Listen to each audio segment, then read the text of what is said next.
नाशिक गोदावरीच्या काठी वसलेलं एक शांत निवांत टुमदार शहर.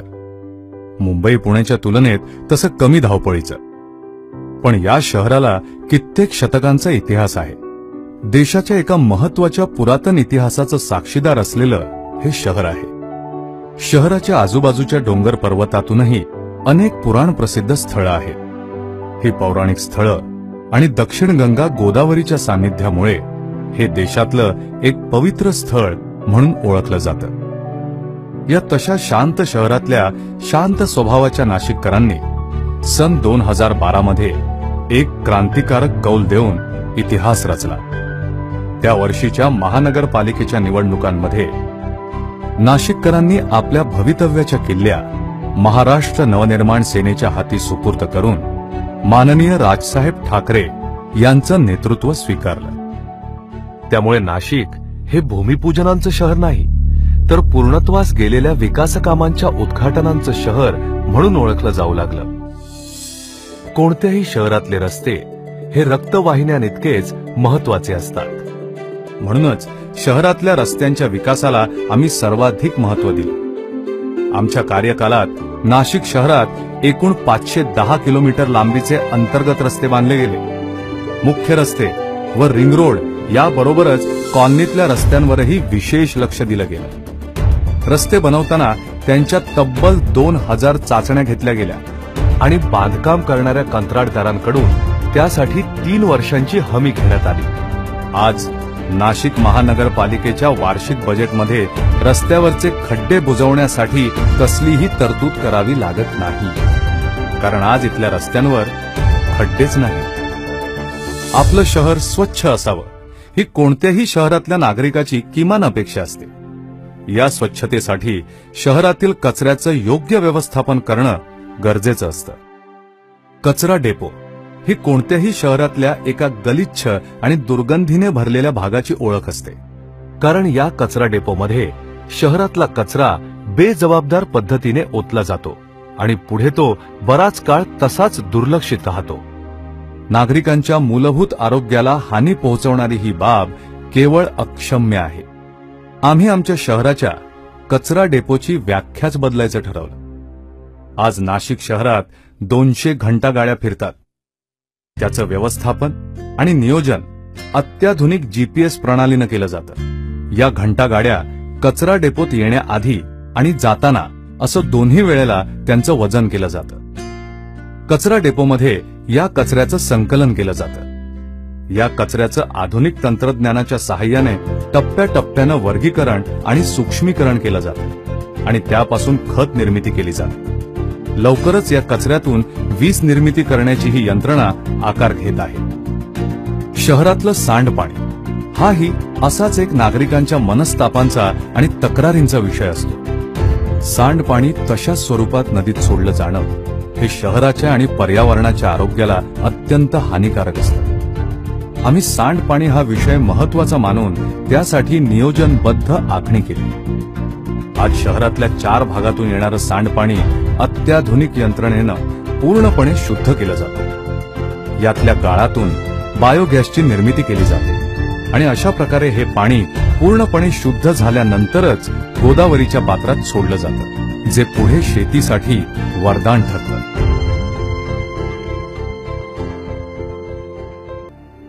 पिण्याचं पाणी हा आज महाराष्ट्रातील जवळपास प्रत्येक शहराचा एक अत्यंत जिव्हाळ्याचा पण कोणतेही ठोस उत्तर न मिळालेला यक्ष प्रश्न आहे. शहराच्या पिण्याच्या पाण्याची समस्या कशी सोडवायची हा कोणत्याही महानगरपालिकेच्या समोरचा सर्वात मोठा विषय असतो. आम्ही या प्रश्नाकडे एक आव्हान म्हणून पाहिलं. नाशिककरांच्या पिण्याच्या पाण्याचा प्रश्न सोडवण्यासाठी आम्ही आमच्या कार्यकालाच्या 5 वर्षात अथक प्रयत्न केले.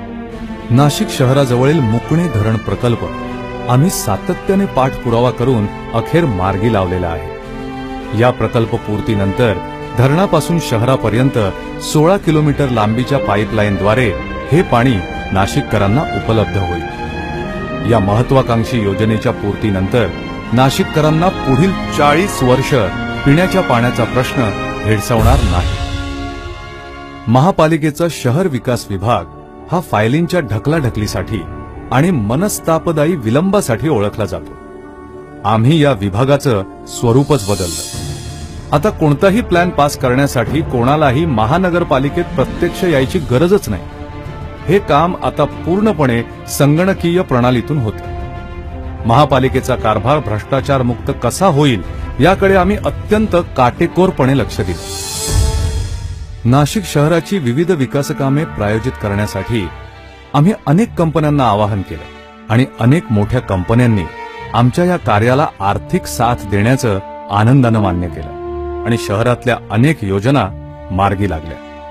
या सहकार्यातून नाशिकचं वन उद्यान नव्या सौंदर्यानं नटलं.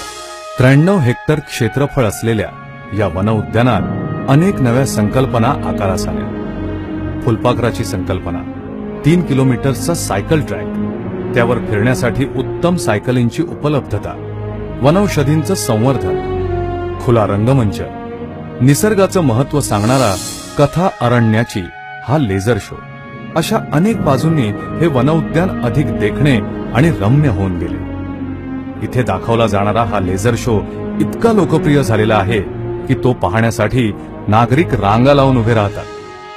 खड्डे विरहित प्रशस्त रस्ते, सुंदर शिल्पांनी, बागांनी आणि चित्रांनी नटलेले चौक, निसर्ग सुंदर उद्यानांनी आणि भिंतीवरच्या सुंदर चित्रांनी सुशोभित झालेले उड्डाणपूल, नदीवरच्या पुलाच्या कडेने दिसणारा रंगीबेरंगी सुंदर वॉटर स्क्रीन, नदीच्या पात्रात उभं असलेलं उंच रंग बदलणारं कारंज.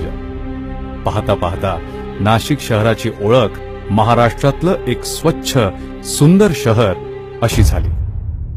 शिक्षण ही आपल्या जीवनातील सर्वात महत्वाची गोष्ट. शिक्षणाचं हे महत्व लक्षात घेऊन आम्ही महानगरपालिकेच्या शाळा दुरुस्त केल्या.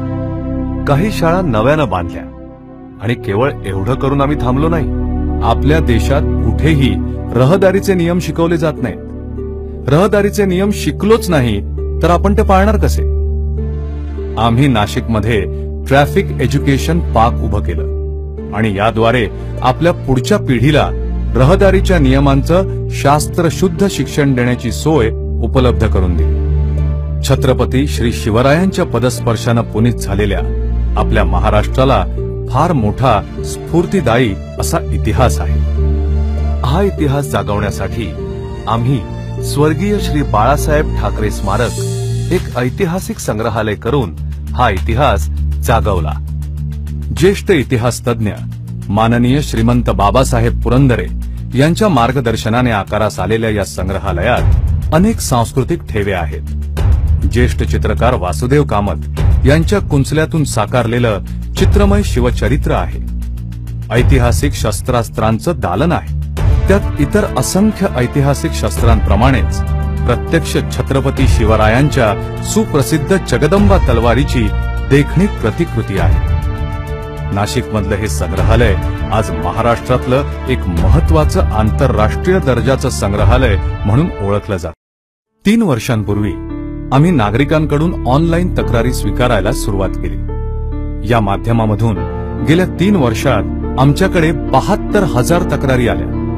त्यांच्यापैकी 71,600 तक्रारींचं निवारण झालेलं आहे. गेल्या वर्षी आम्ही नाशिकमध्ये स्मार्ट नाशिक हे मोबाईल ॲप तयार केलं. या ॲपवर नागरिकांना आपल्या तक्रारी देता येतात. या ॲपवरून आमच्याकडे 19,000 तक्रारी आल्या. त्यातल्या 18,500 तक्रारींचं निवारण झालेलं आहे. गेल्या 5 वर्षात नाशिक महानगरपालिकेत भ्रष्टाचाराचा एकही आरोप नाही. याशिवाय अनेक महत्वाची कामे झाली आहेत. सिंहस्थ कुंभमेळ्याच्या काळात नाशिकमध्ये 50 दशलक्ष लिटर क्षमतेचं अद्ययावत जलशुद्धीकरण केंद्र उभारण्यात आलं. तसेच पाण्याचे शहरात सुनियोजित वितरण होण्यासाठी 20 लक्ष लिटरचे 17 जलकुंभ शहरभर उभारण्यात आले आहेत. आग नियंत्रणासाठी असलेल्या मोठ्या बंबाखेरीज इथे आग नियंत्रक बुलेट्स आहेत, जे छोट्या गल्ल्यांमध्येही आगीपासून संरक्षणाचं काम करण्यासाठी सज्ज आहे. अजून खूप काही करायचंय. नाशिककर नागरिकाच्या स्वप्नांच्या पूर्ततेकडे टाकलेलं हे एक पाऊल आहे. अजून पूर्तता व्हायची आहे. वन उद्यानाचा काही भाग अजून संवर्धित करायचा राहिलेला आहे. ऐतिहासिक संग्रहालयात अजून खूप गोष्टी आणायच्या आहेत. रस्ते, रहदारी, शिक्षण, पाणी, निवास, शहरी जीवनाशी निगडीत अशा अनेक गोष्टींवर अजून खूप काम करायचं आहे. आणि पूर्ण नियोजनबद्ध पद्धतीनं आम्ही सांगितलेलं करू शकतो हे नाशिककरांनी अनुभवलेलं आहे. मित्रहो, हा आम्ही नाशिक शहरात गेल्या 5 वर्षात केलेल्या आमच्या कामाचा एक धावता आढावा आहे. आम्ही जे बदल घडवले ते दीर्घ पल्ल्याचा विचार आणि तशी तरतूद करूनच घडवलेले आहेत. आमचे सुजाण नाशिककर आम्ही घडवून आणलेल्या ह्या बदलाचे साक्षीदार आहेत. नाशिककरांनी आमच्यावर दाखवलेला विश्वास सार्थ करण्यासाठी आम्ही जीवाची शर्थ केली आणि याच विश्वासावर पुढची 5 वर्षही करत राहू हा आमचा शब्द आहे. फक्त नाशिकमध्येच असं नव्हे, महाराष्ट्रातल्या कोणत्याही शहरात तुम्ही आणि आम्ही मिळून हे करू शकतो. नाशिकमध्ये महाराष्ट्र नवनिर्माण सेनेनं दाखवून दिलेलं आहे की हे शक्य आहे. हेच महाराष्ट्रातील प्रत्येक शहरात शक्य आहे. आपल्या शहरांमधून उभा करूया जगाला हेवा वाटेल असा महाराष्ट्र. हवी फक्त तुमची साथ आणि विश्वास. जय हिंद, जय महाराष्ट्र.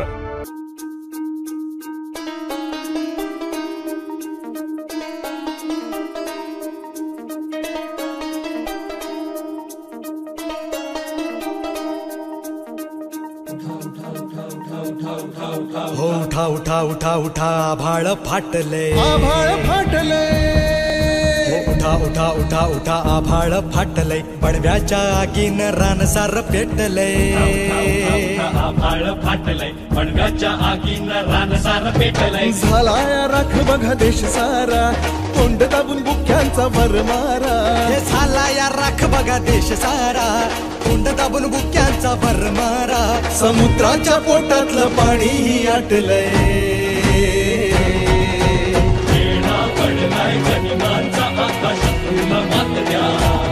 तुमच्या राजाला साथ द्या, तुमच्या राजाला साथ द्या. तुमच्या राजाला साथ द्या, तुमच्या राजाला साथ द्या. तुमच्या राजाला साथ द्या, तुमच्या राजाला साथ द्या. तुमच्या राजाला साथ द्या, तुमच्या राजाला साथ द्या.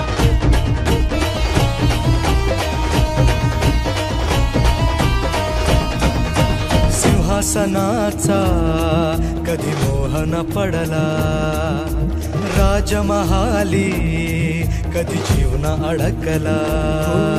सिंहासनाचा मोहन पडला, राजमहाली कधी जीवन अडकला. राजुनी सगळे ऐशो आराम, रात्रीची करुणी नींद हराम. हो त्याजुनी सगळे ऐशो आराम, रात्रीची करुणी नींद हराम. बाहेर पडला मर्द गडी, राज्याची बसवाया खडी. पण पदरी पडली निर्भत्सना, आपलेच करती अवहेलना. पदरी पडली निर्भत्सना, आपलेच करते अवहेलना. आता एकटा पडलाय राजा, अशा चांगुलपणाची कसली सजा. आता एकटा पडलाय राजा, चांगुलपणाची कसली सजा. गड वाचवायला हात द्या. तुमच्या राजाला साथ द्या, तुमच्या राजाला साथ द्या. तुमच्या राजाला साथ द्या, राजाला साथ द्या, तुमच्या राजाला साथ द्या. राजाला साथ द्या, तुमच्या राजाला साथ द्या.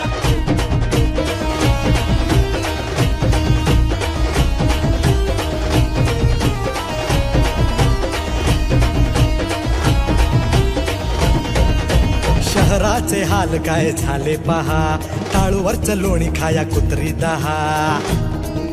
हो शहराचे हाल काय झाले पहा, टाळूवरचं लोणी खाया कुत्री दहा.